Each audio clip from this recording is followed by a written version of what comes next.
Meu cordial bom dia a todos os irmãos, amigos desta igreja. É sempre uma alegria estar de volta a este lugar onde estudei, onde morei, onde conheci aquela que hoje é minha esposa e onde trabalhei por alguns anos na Faculdade de Teologia. Obrigado, pastor Gilson, pelo gentil convite para lhes falar nesta manhã. É uma pena que a casa está mais ou menos vazia, mas felizmente a tecnologia nos permite acompanhar os cultos onde quer que nós estejamos. O título do sermão desta manhã é Tempos Proféticos. Se alguma vez nós tivemos dúvidas de que estamos vivendo no tempo do fim, esta dúvida, por certo, já não existe mais. Desde a segunda metade do século XVIII, vários sinais têm convergido para indicar a chegada dos tempos proféticos relacionados ao fim. Sinais no sol, na lua, nas estrelas, terremotos e outros desastres naturais, guerras, rumores de guerras, fomes, sinais no mundo político, religioso. Tudo isso tem sido importante para indicar a que altura da história nos encontramos. Mas, num certo sentido, tudo isso é história, passado. Por mais que estes sinais sejam importantes, estamos hoje presenciando uma sucessão de eventos, um acúmulo de evidências de toda sorte, que demonstram com suficiente clareza a relevância profética do tempo em que vivemos. Sem dúvida, o exemplo mais claro é esta pandemia miserável.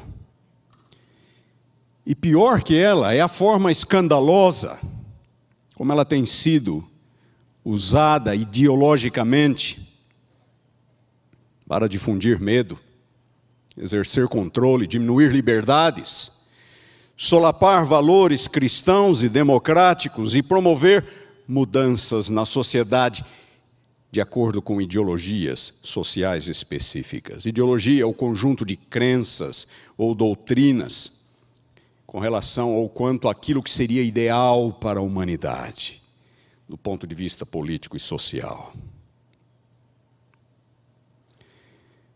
E, queridos, isso não é teoria de conspiração, não. É evidente, é clamoroso. Só não enxerga quem não quer ou quem acredita em Papai Noel. Só não enxerga quem continua preso à fantasia de que os eventos da história se sucedem ao acaso. Não, não é ao acaso. Não é à toa que setores politizados da sociedade, como a mídia e outras entidades de classe, têm aproveitado a pandemia para promover um humanismo ateu, que debocha de Deus, dos valores cristãos, que ignora o real problema da humanidade, que é a alienação de Deus, o afastamento de Deus. Setores da sociedade que agem, como eu disse, por razões ideológicas, para promover lutas de classe, é assim que eles alcançam seus objetivos, dilacerar a sociedade e tentar impor uma nova ordem, supostamente baseada na equidade e na justiça social, mas que no fundo só busca o fortalecimento de alguns setores, principalmente o Estado, às custas da liberdade individual, que é o nosso maior dom, é o nosso maior bem, é um dom do Criador. É neste contexto que entram, por exemplo, os vários ismos atuais: socialismo, ecologismo, racismo, feminismo, homossexualismo, transgenerismo e outros movimentos e ideologias que se opõem a Deus. Se opõem ao plano de Deus, aos valores de Deus. Introduzem em seu lugar valores humanos. Ideologias que fazem do homem a medida de todas as coisas, como já dizia o filósofo grego Protágoras, do V século a.C., e que é a definição por excelência do humanismo. O homem é a medida de todas as coisas. Para o humanismo, a verdade é relativa. Depende da experiência humana, da experiência pessoal.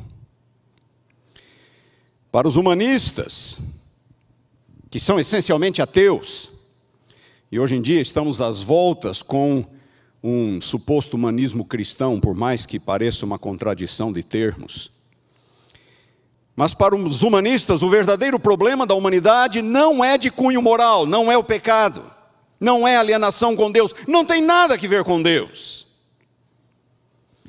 Para os humanistas, a graça divina é uma fantasia, uma utopia, não é a solução para absolutamente nada. Precisamos de outras soluções aqui e agora, de cunho social, político-social. O plano divino de um mundo que vai de mal a pior e a esperança futura, isso não interessa. Como eu disse, buscam soluções imediatas. Não importa os custos, não importa os danos ou os prejuízos pessoais. Mudam as noções de bem e de mal, de certo e de errado, de justo e de injusto. Pecado é varrido do vocabulário e da realidade humana. Deus é visto como uma mera construção imaginária. E o cristianismo, para usar uma velha frase, como o ópio do povo. Os valores bíblico-cristãos como ultrapassados, culturalmente condicionados, injustos, inaceitáveis. Valores com relação à família, à liberdade, à educação, trabalho, moral e uma série de outros. Nesta manhã eu gostaria de focar nas questões morais que assolam a sociedade moderna e que têm se manifestado, inclusive, no seio da igreja. Eu quero convidá-los a abrirmos a Bíblia na segunda carta de Paulo a Timóteo,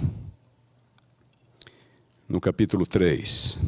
Vou começar com esta passagem. Vamos ler várias passagens hoje. Em determinado momento do sermão, ele vai parecer mais um estudo do que um sermão propriamente dito. 2 Timóteo capítulo 3, versículos 1 a 5.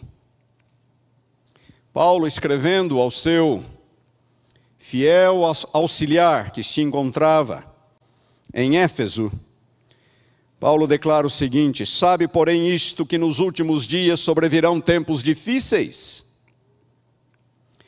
Pois os homens serão egoístas, avarentos, jactanciosos, arrogantes, blasfemadores, desobedientes aos pais, ingratos, irreverentes, desafeiçoados, implacáveis, caluniadores, sem domínio de si, cruéis, inimigos do bem, traidores, atrevidos, enfatuados, mais amigos dos prazeres que amigos de Deus, tendo forma de piedade, negando-lhe, entretanto, o poder. Conclui Paulo: foge também destes. Nesta passagem, o apóstolo fala dos sinais morais que ocorreriam nos últimos dias. E o cumprimento destes sinais nunca foi tão visível, nunca foi tão atual como nos dias de hoje. Homens egoístas, arrogantes, irreverentes, sem domínio de si, inimigos do bem, atrevidos, enfatuados, mais amigos de prazeres ou dos prazeres do que amigos de Deus. E ao dizer, tendo forma de piedade, negando-lhes entretanto o poder, Paulo explicitamente traz este problema para dentro da igreja.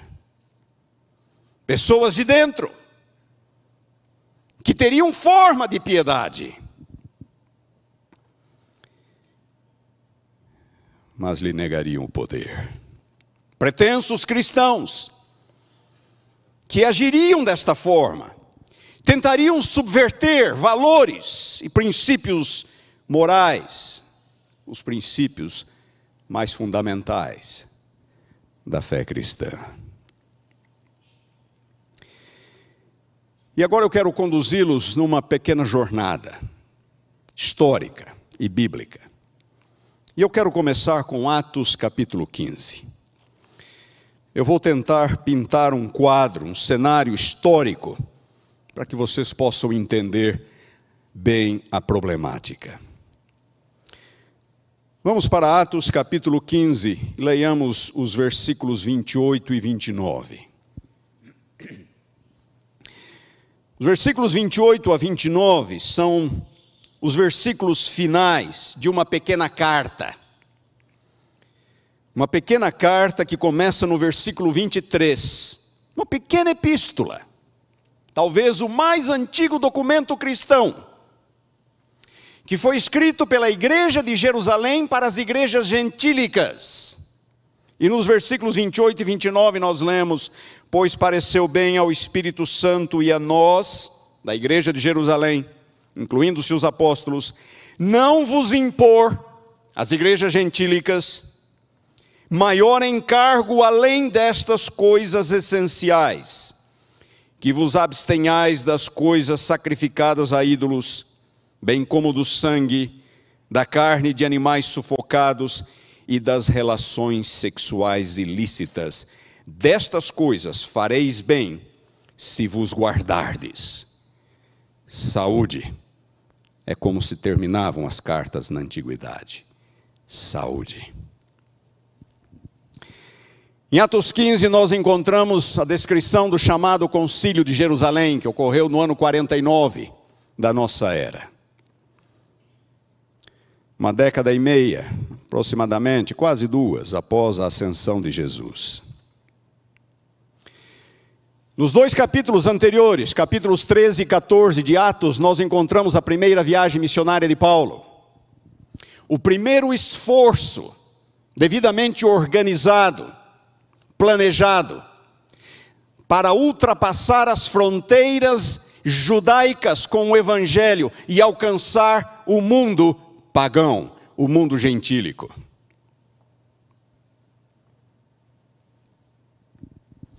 E o relato bíblico diz que muitos gentios se uniram à fé, como resultado dos esforços de Paulo e Barnabé.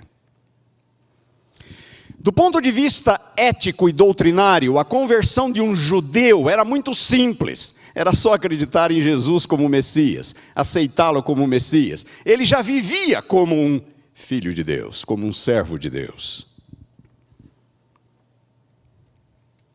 Mas não era assim com os gentios.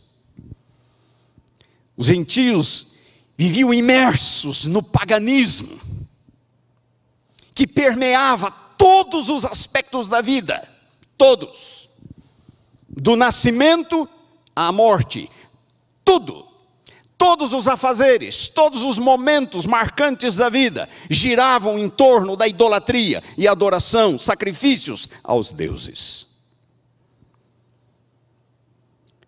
E um dos elementos mais característicos da vida pagã na antiguidade era a imoralidade. Nós vivemos num mundo que, de certo modo, ainda é medido por valores morais cristãos, bíblico-cristãos, regido por uma moral cristã, ainda que ela esteja sob ataque. Mas por causa disso, muitos de nós sequer imaginamos quão bizarra era a vida na antiguidade. Quão devasso era o paganismo na antiguidade. O adultério era encorajado. Era ridículo alguém que não o praticasse. O homossexualismo era generalizado. Na mitologia egípcia, ele evocava a prática dos próprios deuses.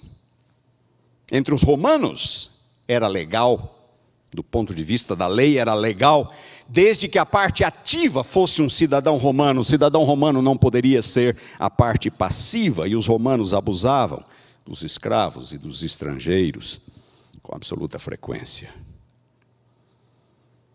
Os imperadores romanos, Calígula, foi apunhalado nas genitálias exatamente por um de seus escravos, a quem ele abusara durante muito tempo. Os imperadores mais devassos que existiram. Os imperadores estavam acima da lei, num certo sentido. Eles eram a lei. O imperador Nero, aquele que executou Paulo e Pedro, teve 3 esposas e 2 esposos. Pederastia, sexo com meninos, entre os gregos era visto com bons olhos. Segundo alguns filósofos, promovia o desenvolvimento pessoal. Era aceitável pelos romanos, desde que a parte passiva, como eu disse, fosse um escravo ou um estrangeiro. Bestialidade, sexo com animais. Em alguns círculos pagãos da antiguidade, acreditava-se que promovia virilidade, trazia boa sorte, prosperidade. No Egito, a moda era sexo com crocodilos. Necrofilia, sexo com cadáveres, também herdado da mitologia. A mitologia era o espelho usado pela população em geral, que os deuses faziam, eles faziam. Os egípcios eram obcecados com vida após a morte. Necrofilia era uma prática absolutamente comum.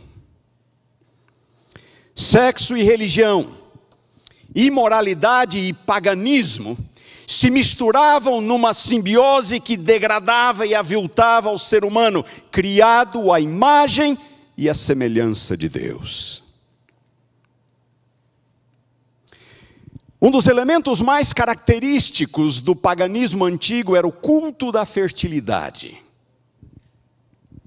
Fertilidade era tudo para os antigos pagãos. A continuidade da família, da cidade, do estado, dependia da fertilidade, da procriação. A vida dependia da fertilidade, a agricultura para prover alimento, chuva, os rios, a caça. Fertilidade era tudo para os antigos. Baal era o deus da fertilidade. E no Monte Carmelo nós temos exatamente uma luta entre quem é o verdadeiro Deus da fertilidade. Quem é o Deus que dá a chuva?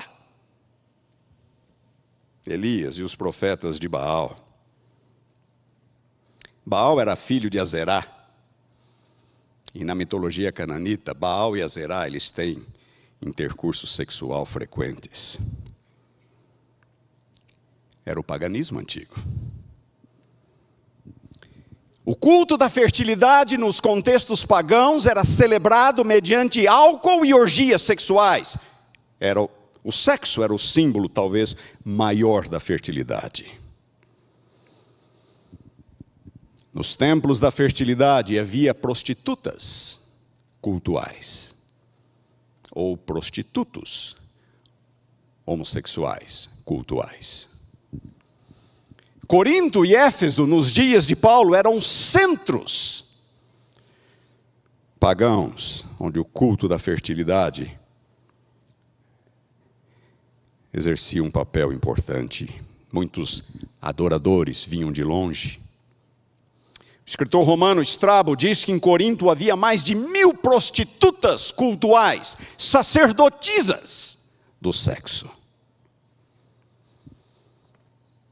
Era tanto a depravação que entre os próprios gregos cunhou-se um verbo, korintiazestai, derivado da palavra Corinto, korintiazestai, que significa viver como os coríntios, para descrever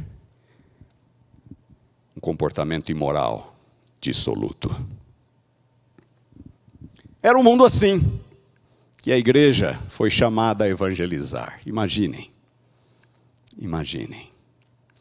No Antigo Testamento, a grande luta do povo de Israel era com ou contra o paganismo, especialmente cananita. Quando o povo de Israel sai do Egito, Deus deixa bem claro: vocês não terão participação em absolutamente nada daquilo que vocês deixaram para trás, o paganismo egípcio, e não deverão ter nenhuma participação daquilo que vocês vão encontrar pela frente, o paganismo cananita. Vocês são uma nação santa, separada. Israel não conseguiu manter a sua separação. O reino do norte foi destruído em 722 a.C., o reino do sul levado para o cativeiro. A Bíblia é clara. Motivo? Idolatria, paganismo. Mas no cativeiro babilônico, os judeus foram curados da idolatria. Eles entenderam o recado de Deus. Nunca mais a idolatria, paganismo, se achou em Israel. Nunca mais, desde o cativeiro babilônico. E os judeus, depois do cativeiro babilônico, no período entre os dois testamentos, 400 anos de história entre os dois testamentos, os judeus se tornaram acusadores ferrenhos, opositores ferrenhos de tudo aquilo que caracterizava o paganismo antigo, principalmente a imoralidade. Existe muita literatura judaica deste período. E aqui em Atos 15, a igreja enfrentando este problema pela primeira vez. Paulo, recém-voltar de sua primeira viagem, Paulo e Barnabé. Muitos gentios se unindo à fé. A igreja em Jerusalém ficou de cabelos em pé. O assunto era a circuncisão, e nós costumamos enfatizar aquilo que o concílio isentou os gentios, que era a circuncisão. Gentios não precisam se tornar judeus para serem aceitos na igreja. Mas pouco falamos sobre aquilo que a igreja de Jerusalém exigiu dos gentios. Aqueles 4 pontos, os versículos 28 e 29. Para se unirem à fé, os gentios deveriam renunciar totalmente o paganismo com tudo aquilo que ele representava. 4 pontos são enfatizados: a idolatria, o sangue, ingestão de sangue, carne de animais sufocados e imoralidade. Algumas pessoas que não conhecem a Bíblia acham que essas 4 exigências são tudo o que a igreja agora passa a exigir dos gentios, que todas as outras exigências veterotestamentárias já não precisam mais ser seguidas. Nada disso. Essas 4 exigências, na verdade, são baseadas em Levítico 17, 18. Em Levítico 17, 18, nós temos um regulamento muito claro, ou alguns regulamentos muito claros quanto aos estrangeiros, pagãos estrangeiros que quisessem viver em Israel. Eles poderiam, desde que eles deixassem o seu paganismo para trás, poderiam ser admitidos e viver e desfrutar das bênçãos do povo de Deus. Levítico 17, 18. E estes 4 regulamentos que nós encontramos aqui em Atos 15 seguem exatamente a ordem de Levítico 17 e 18. Idolatria. Sangue, animais sufocados, Levítico 17. E o capítulo 18, inteiramente sobre a imoralidade.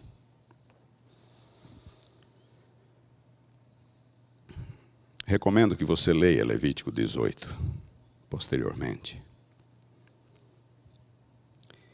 O texto é claríssimo. Nos versículos 6 a 18, por exemplo, Deus falando por intermédio de Moisés: nenhum tipo de relação sexual entre parentes. Isto envolve mãe, pai, filho, filha, tio, tia, nora, genro, cunhada, cunhado, noções de família, claramente expressas aqui, Levítico 18.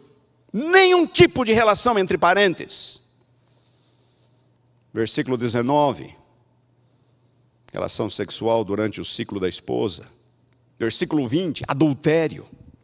Versículo 22, o homossexualismo. Versículo 23, bestialidade, sexo com animais. O texto é claríssimo. O pagão estrangeiro que quiser viver em Israel precisa renunciar ao seu paganismo, com tudo o que ele representa. Uma vez dentro, vai viver pelas leis de Deus. Mas o ponto aqui é o que ele tem que deixar para trás, o que ele tem que renunciar. Vamos a Levítico 18, e eu quero ler apenas 3 versículos. Levítico 18, versículos 24 a 26. Ao final destas orientações,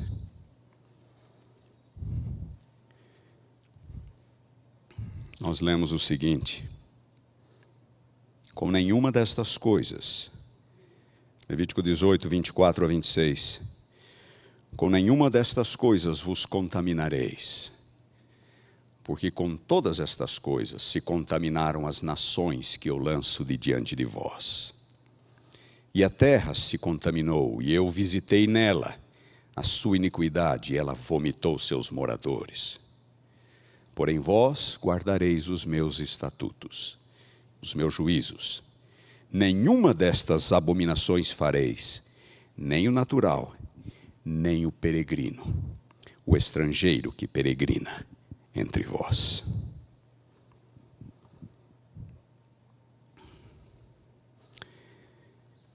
O Concílio de Jerusalém buscou no Antigo Testamento um princípio fundamental para ser admitido na igreja, para ser admitido na fé. Precisa haver uma renúncia de tudo aquilo que se opõe a Deus. Depois vai viver pelas leis de Deus. E por todo o Novo Testamento nós vemos a luta dos apóstolos para manter a igreja pura, incontaminada, diante do influxo, do batismo, do ingresso de pagãos. É uma nova realidade. Já nos dias dos apóstolos, o número de conversos gentílicos superou o número de conversos judeus. E os apóstolos estão lutando para manter uma igreja pura, de acordo com os princípios divinos. As epístolas paulinas, as 2 primeiras epístolas de Paulo, as epístolas de Paulo não estão organizadas na Bíblia de acordo com a ordem em que foram escritas. Elas estão organizadas por tamanho. As 2 primeiras epístolas de Paulo foram 1 e 2 Tessalonicenses. Abram em 1 Tessalonicenses comigo, por gentileza. 1 Tessalonicenses, capítulo 4. Poderia ler várias partes dessas epístolas. Capítulo 4. Paulo diz assim: finalmente, irmãos, versículo 1. Finalmente, irmãos, nós vos rogamos e exortamos no Senhor Jesus que, como de nós recebestes quanto à maneira por que deveis viver e agradar a Deus, e efetivamente estáis fazendo, continueis progredindo cada vez mais. Versículos 3 a 5. Pois esta é a vontade de Deus, a vossa santificação, que vos abstenhais da prostituição. E cada um de vós saiba possuir o seu próprio corpo em santificação e honra. não com desejo de lascívia, como os gentios que não conhecem a Deus. Versículo 8. De certo, quem rejeita essas coisas, não rejeita o homem, e sim a Deus. E também vos dá o seu Espírito Santo.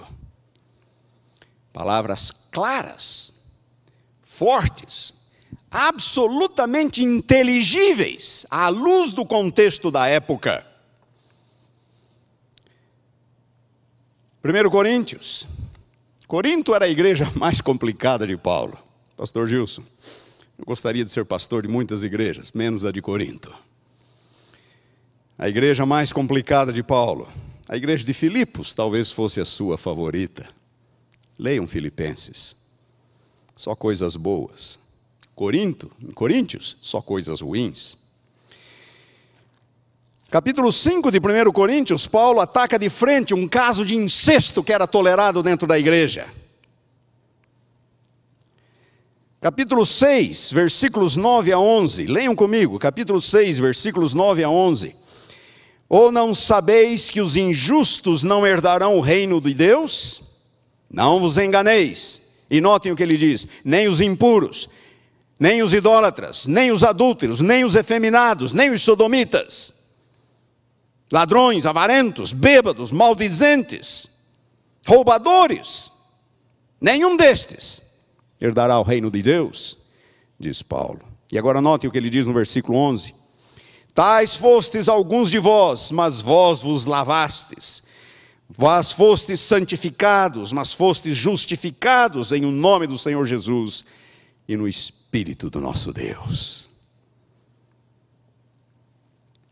Neste mesmo capítulo, capítulo 6 de 1 Coríntios, nos versículos 13 a 20, Paulo fala que qualquer tipo de relação sexual ilícita, qualquer tipo, é uma profanação do corpo humano. Uma profanação do corpo humano. Nos versículos 15 a 20 ele vai dizer o porquê. Porque nós somos o templo do Espírito. Somos o templo do Espírito. Santuário do Espírito. Não somos de nós mesmos. Fomos criados por Deus. Criação e redenção. Criação e redenção. Não somos de nós mesmos. Há muitos por aí que dizem: meu corpo, minhas regras.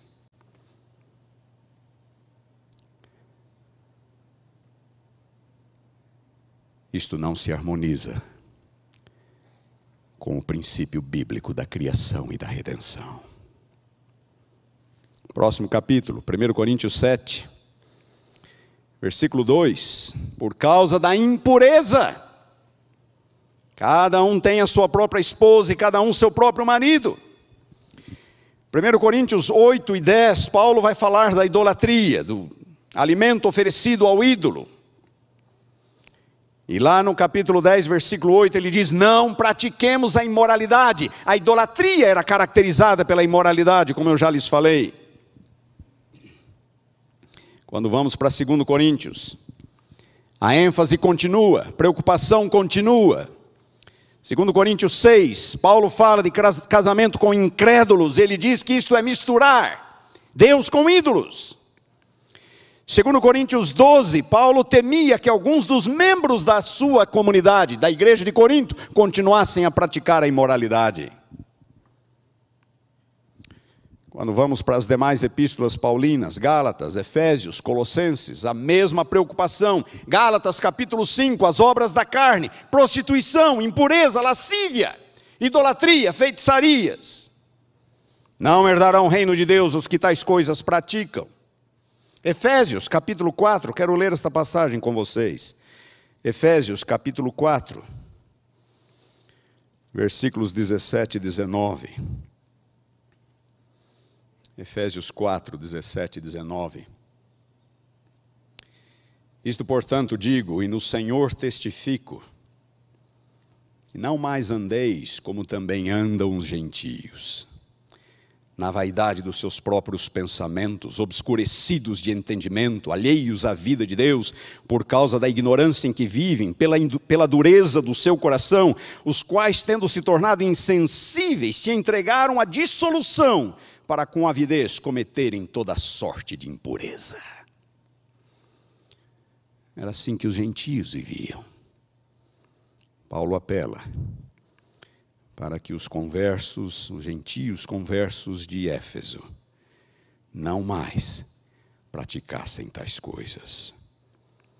Colossenses capítulo 3, fazei morrer a vossa natureza terrena, prostituição, impureza, paixão, lascívia. É o esforço de Paulo em fazer com que os seus conversos gentílicos adotassem um novo princípio de vida. Nas epístolas pastorais, nós começamos lendo uma passagem de 2 Timóteo.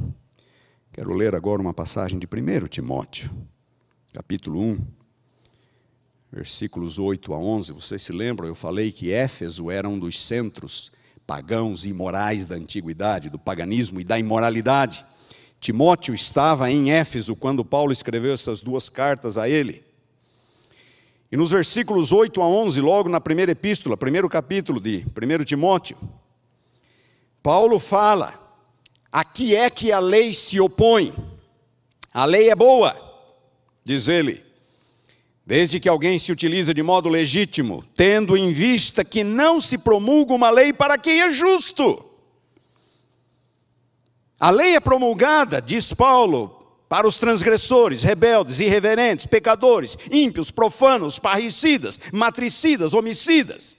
Versículo 10, impuros, sodomitas, raptores de homens, mentirosos, perjuros, e para tudo quanto se opõe à sã doutrina, segundo o evangelho da glória do Deus bendito, do qual fui encarregado. Deixando Paulo, vamos para as epístolas gerais. A mesma preocupação continua.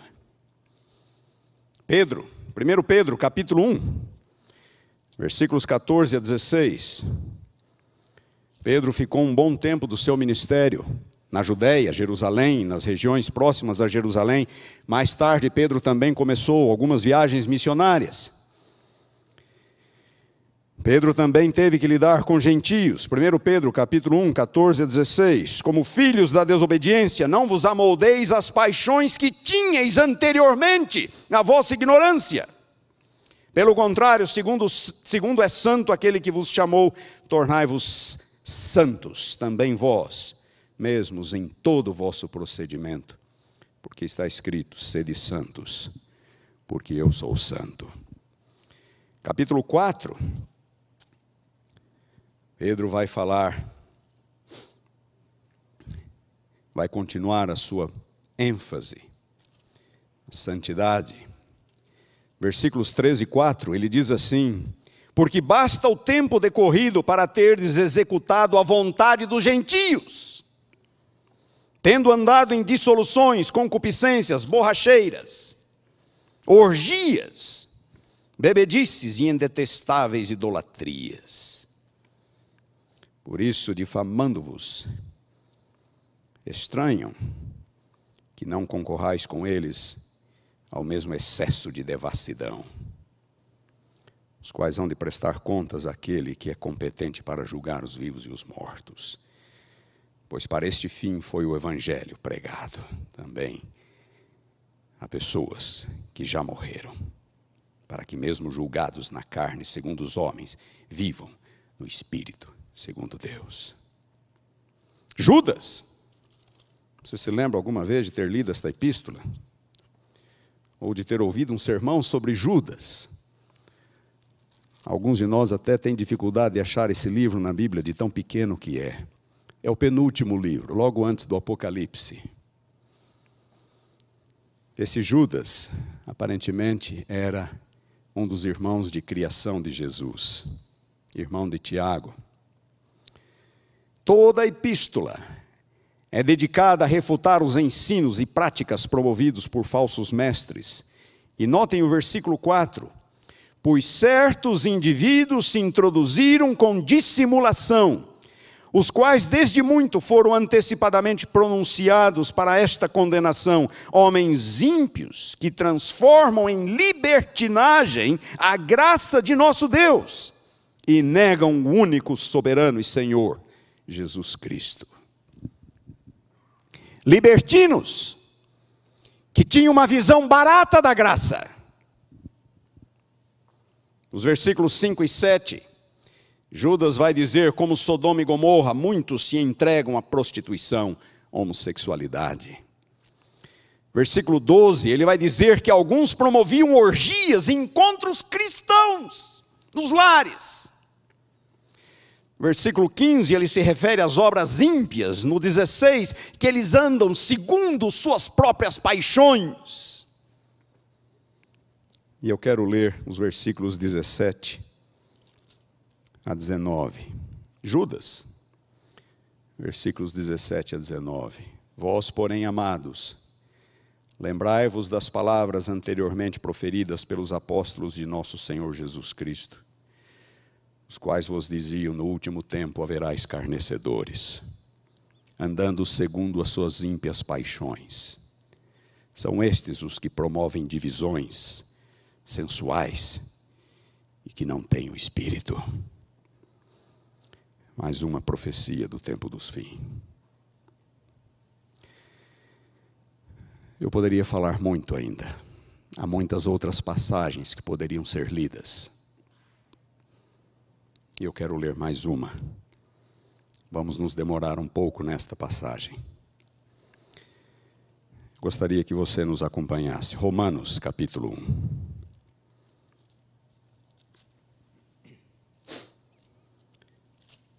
Romanos capítulo 1.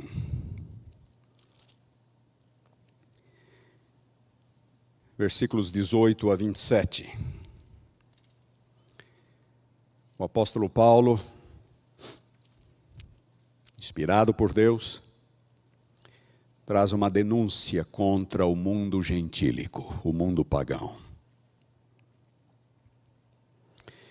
E ele começa dizendo que a ira de Deus se revela do céu contra toda impiedade e perversão dos homens, que detêm a verdade pela injustiça. A ira de Deus se manifesta desde os céus, diz o apóstolo, contra a impiedade e a perversão humana. Nos versículos seguintes, o apóstolo vai descrever por quê. Ele já fala, é contra toda impiedade e perversão, mas agora ele vai descrever o porquê. Começando já na segunda parte do versículo 18, ele diz: porque eles detêm a verdade pela injustiça. Eles suprimem a verdade pela injustiça. Eles anulam a verdade com a injustiça. Nos versículos 19 a 20, Paulo continua dizendo: porquanto o que de Deus se pode conhecer é manifesto entre eles, porque Deus lhes manifestou. Porque os atributos invisíveis de Deus, assim o seu eterno poder, como também sua própria divindade, claramente se reconhecem desde o princípio do mundo, sendo percebido por meio das coisas que foram criados. Tais homens são, por isso, indesculpáveis. Qual é a ênfase do apóstolo ao descrever os gentios, os pagãos? A ênfase é clara: eles tiveram acesso à revelação natural, a revelação de Deus por meio da natureza. Não tiveram acesso às Escrituras, não tiveram o benefício do livro de Gênesis e outros livros bíblicos. Tiveram acesso à revelação natural. E Paulo diz que os atributos de Deus, invisíveis, como também o seu eterno poder, podem ser conhecidos por meio das coisas criadas, e por isso tais homens são indesculpáveis.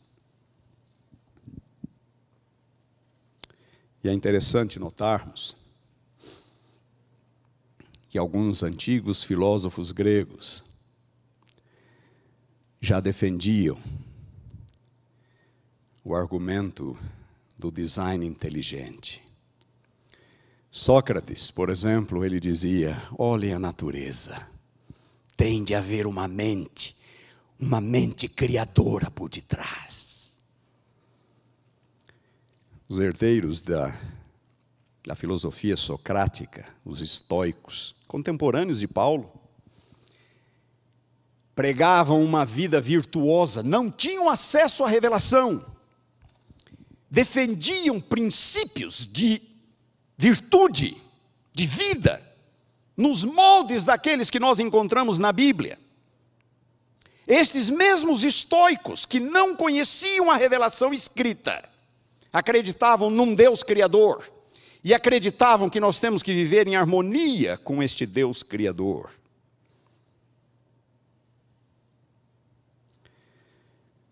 Os estoicos criticavam o homossexualismo. E eles diziam que a própria anatomia humana nos mostra o caminho. A própria anatomia humana. Versículo 21. Porquanto, tendo o conhecimento de Deus, não o glorificaram como Deus, nem lhe deram graças, antes se tornaram nulos em seus próprios raciocínios, obscurecendo-se-lhes o coração insensato. Sua rejeição de Deus apenas contribuiu para lhes endurecer ainda mais o coração. Paulo está descrevendo os pagãos, os gentios. No que se segue, os versículos 22 a 32, Paulo descreve então o resultado da ira de Deus. Lembrando que ele fala no versículo 18, que a ira de Deus se manifesta. Nos versículos 19 a 21, ele fala o porquê da ira de Deus. Não reconheceram o Criador por meio das coisas criadas. E agora ele vai falar no resultado da ira de Deus. E ele repete o padrão 3 vezes. Paulo é claro. Deem uma olhada nos versículos 23 e 24. Olhem o resultado. Quem sabe podemos ler o 22. Inculcando-se por sábios, tornaram-se loucos. E notem o que eles fizeram. Mudaram a glória do Deus incorruptível em semelhança da imagem do homem corruptível. Como de aves, quadrúpedes, répteis. Idolatria. No 24. Por isso Deus os entregou tais homens à imundícia. Entregou tais homens à imundícia, pela concupiscência do seu próprio coração, para desonrarem o seu corpo entre si. Versículo 25 e 26. Por isso eles mudaram a verdade de Deus. Lembram-se lá do 23? Deem uma olhada de novo no 23. Mudaram a glória de Deus. 24. Por isso Deus os entregou. Notem a segunda repetição agora, no 25 e 26. Eles mudaram a verdade de Deus em mentira, servindo a criatura em lugar do Criador. 26. Por causa disso, Deus os entregou a paixões infames. E deem uma olhada na segunda parte do 26. A terceira repetição.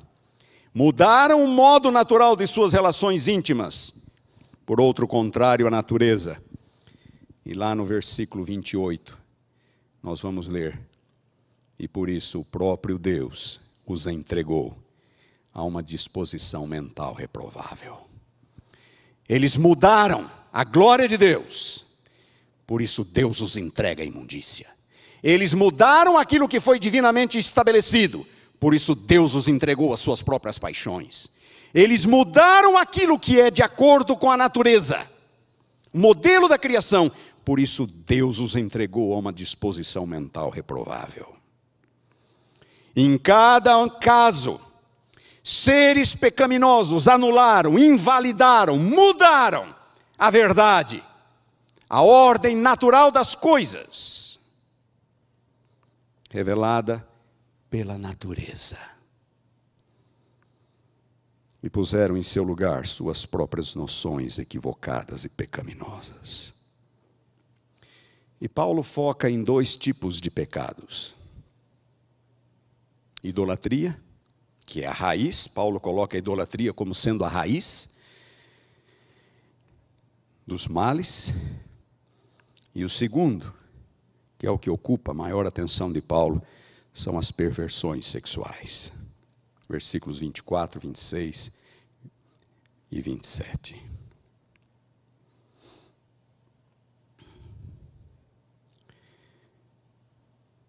A ênfase de Paulo está no homossexualismo, que ele define no versículo 24 como sendo imundícia. No versículo 26, como paixões infames. Dê uma olhada no versículo 26.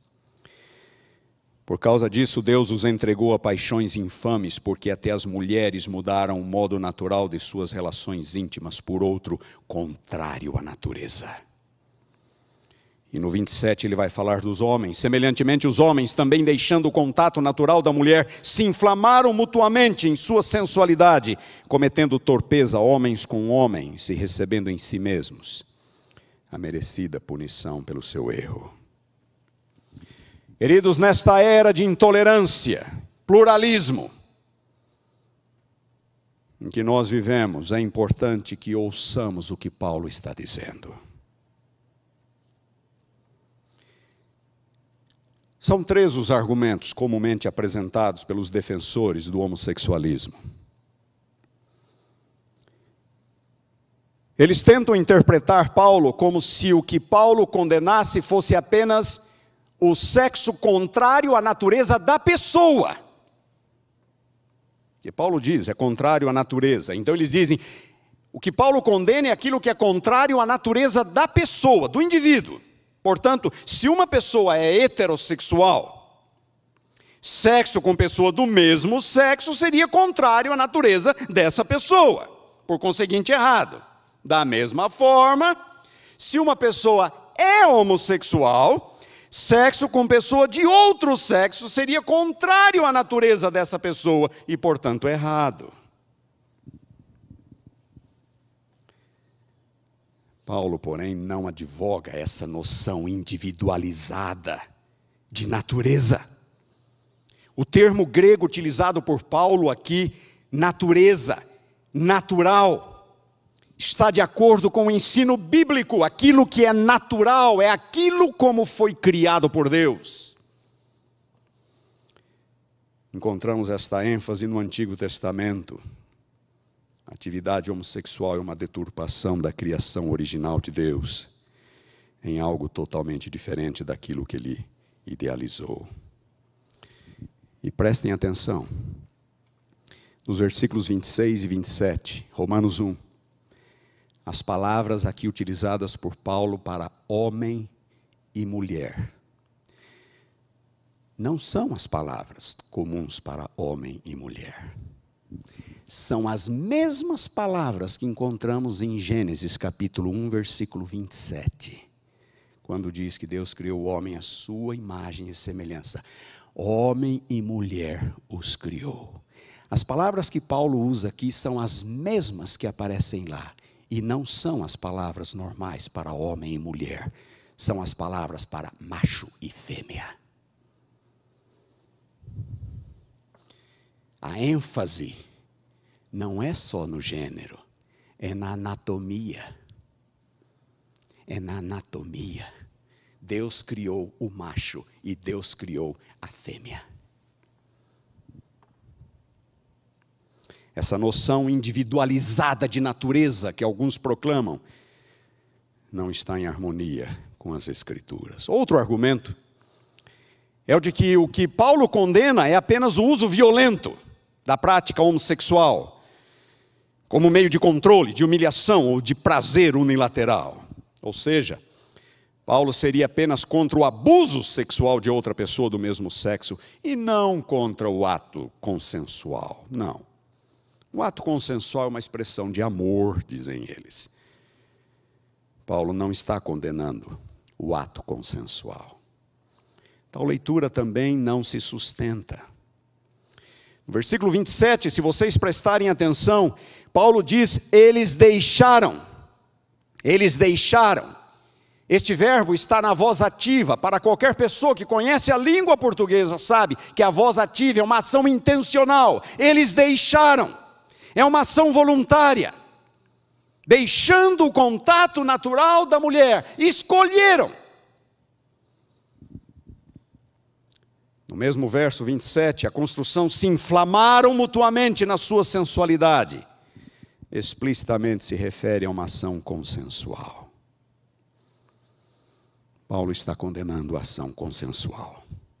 Não há aqui qualquer espaço para a noção de estupro, ou de um abuso forçado, de prevalecimento, ou de humilhação. O texto é claro e a tradução em português é precisa. Em outras palavras, de acordo com as Escrituras, aqueles que se envolvem em qualquer tipo de atividade homossexual consensual, seja qual for a motivação, pervertem a intenção criadora original de Deus. Envolvem-se em algo contrário à natureza humana. Não há qualquer espaço para a leitura de que se a relação for afetiva, monogâmica, duradoura, então ela é aceitável. Não. Isto é uma deturpação do que Paulo está dizendo. É uma violação do princípio da criação. E aqui, queridos, talvez seja importante fazer uma distinção entre inclinação homossexual e a prática homossexual. A inclinação homossexual nem sempre é concupiscente ou licenciosa. Ela pode estar relacionada a diversos fatores involuntários, como traumas emocionais, problemas psicológicos, até desequilíbrio hormonal. Essas pessoas precisam de ajuda, precisam de apoio, precisam de atenção. O que Paulo está condenando aqui é a prática, em qualquer das suas formas, seja qual for a motivação. É simplesmente antibíblico querer justificar o erro, por exemplo, a partir de uma suposta inclinação inerente. Eu nasci assim. Não é porque alguém nasce com traços pecaminosos que então aqueles traços podem ser praticados. Pecado continua sendo pecado. Todos nós herdamos inclinações ruins, mas eu sei o que eu herdei do meu pai. E não é porque eu nasci com estas inclinações que eu estou liberado para convertê-las em prática, em ações. O que é nascido da carne é carne. O que é nascido do Espírito é Espírito. Não te admires de eu te dizer, importa-vos nascer de novo. Paulo é claro, a relação homossexual é antinatural e, portanto, contrária ao projeto criador de Deus. Os escritores judaicos dos dias de Paulo batiam muito nesta tecla, usavam as mesmas expressões usadas por Paulo, contrária à natureza, natural. E também os estoicos, que não eram cristãos, não eram judeus, não tinham o benefício das Escrituras. Muitos deles haviam chegado à mesma compreensão, por meio da revelação natural.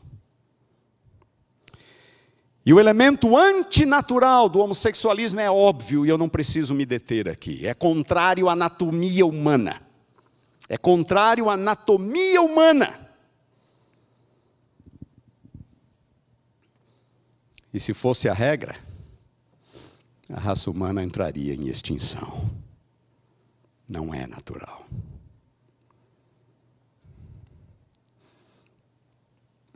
Eu ainda tenho alguns minutos.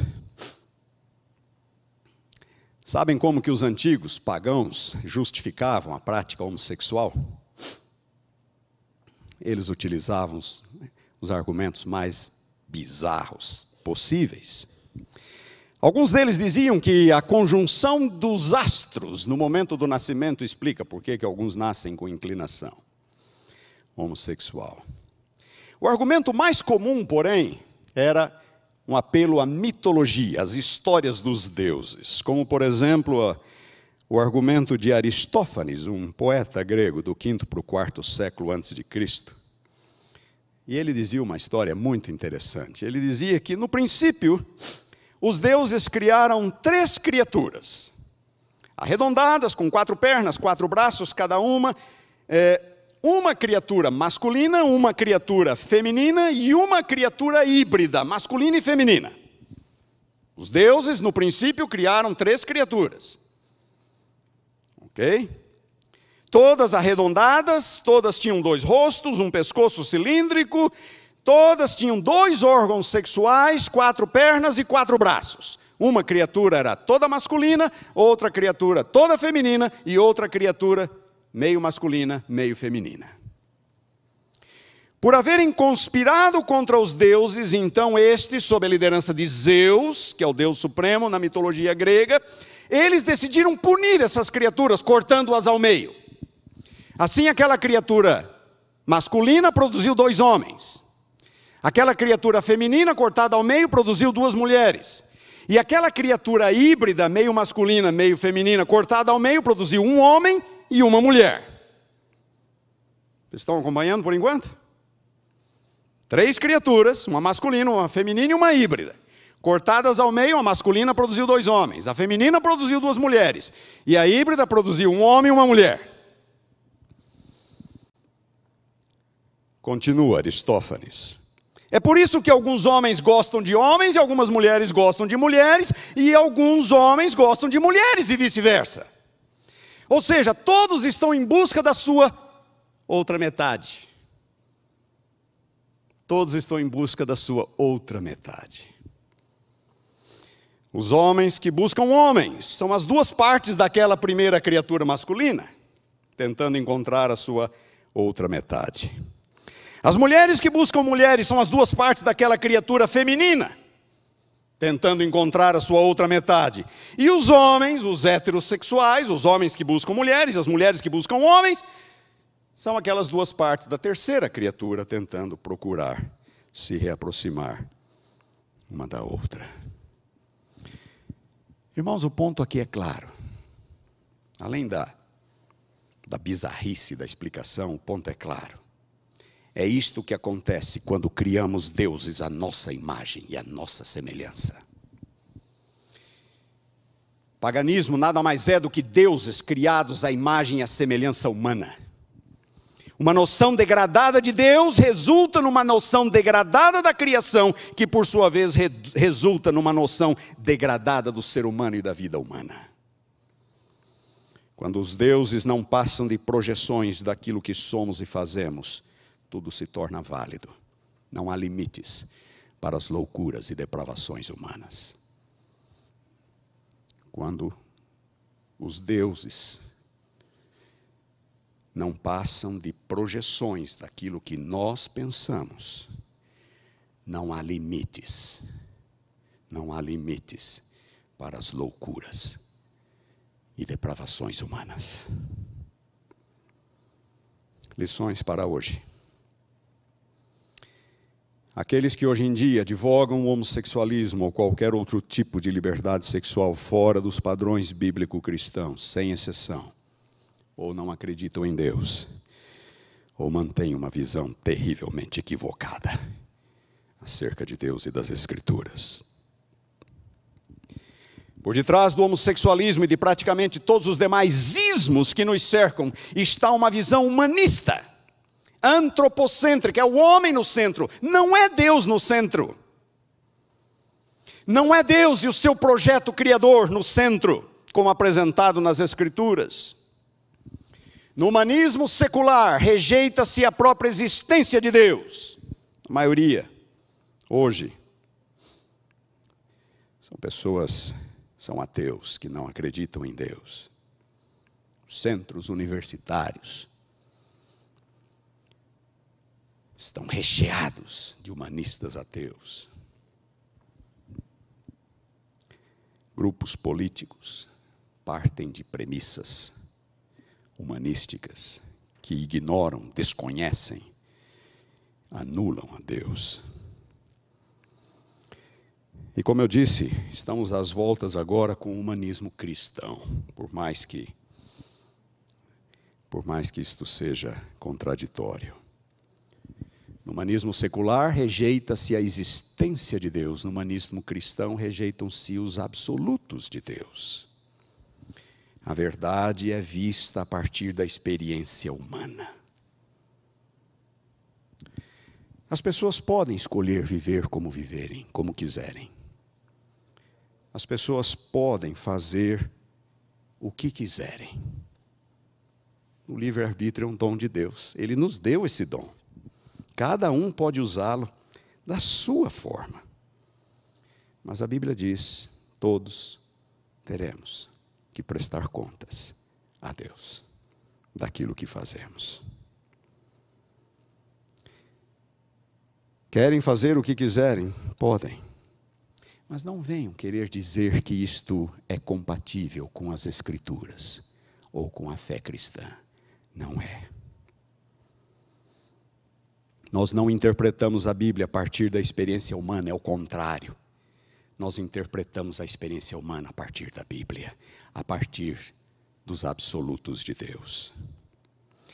E nunca os dizeres de Paulo foram tão atuais, tendo conhecimento de Deus, não o glorificaram como Deus, nem lhe deram graças. Antes se tornaram nulos em seus próprios raciocínios, obscurecendo-se-lhes o coração insensato. Inculcando-se por sábios, tornaram-se loucos e mudaram a glória do Deus incorruptível em semelhança da imagem do homem corruptível. Queridos, vivemos tempos proféticos, tempos difíceis. Estamos sendo bombardeados de todos os lados, como eu disse, por ideologias humanísticas que se opõem a Deus, e agora no quintal da própria igreja. E aos poucos a resistência de alguns vai sendo minada, quebrada, pouco a pouco. E pouco a pouco, alguns vão sendo induzidos, condicionados a se acostumarem com as coisas. A luta não é pequena. Na verdade, é uma verdadeira luta entre o bem e o mal. É a mesma que se iniciou no Éden, não é assim que Deus disse? Mas na verdade é assim. É uma luta entre a visão correta de Deus e sua santidade e uma visão degradada, humanizada de Deus. No princípio fomos criados à imagem e à semelhança de Deus. Agora querem fazer um Deus à imagem e à semelhança humana. Tempos proféticos. Os apóstolos e os cristãos primitivos lutaram muito para manter a igreja pura diante do ingresso de gentios, de ex-pagãos. Os apóstolos lutaram para que eles tivessem uma noção clara de quem Deus realmente é e do compromisso de vida que Ele espera. E agora pessoas de dentro até querem neutralizar aqueles esforços e reintroduzir aquilo que eles lutaram para que ficasse de fora. Queridos, a igreja não precisa de pessoas assim, que tentam reescrever a Bíblia, que tentam reescrever o cristianismo, que têm apenas o rótulo de cristãos, mas que não têm um coração convertido, que mantêm uma visão humanística, antropocêntrica da religião e da realidade. O que a igreja precisa é de pessoas fiéis, que não abram mão do seu compromisso com Deus, com o Criador, que não abdiquem dos princípios bíblicos, que não rejeitem a solução divina para os males que assolam o mundo, mas que creiam que Deus é hoje o que Ele sempre foi, que Ele continua tão santo hoje como Ele sempre foi. Pessoas que sabem que os padrões divinos são infinitamente melhores que os nossos. Não importa quão boas sejam as intenções. A terceira mensagem angélica: temei a Deus e dai-lhe glória. Adorai aquele que fez o céu, a terra e o mar e as fontes das águas. É a ênfase no Criador, numa época em que o mundo já praticamente o abandonou.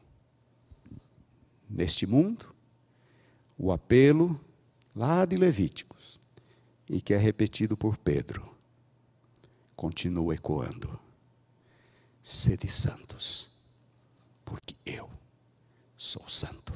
Que Deus nos abençoe.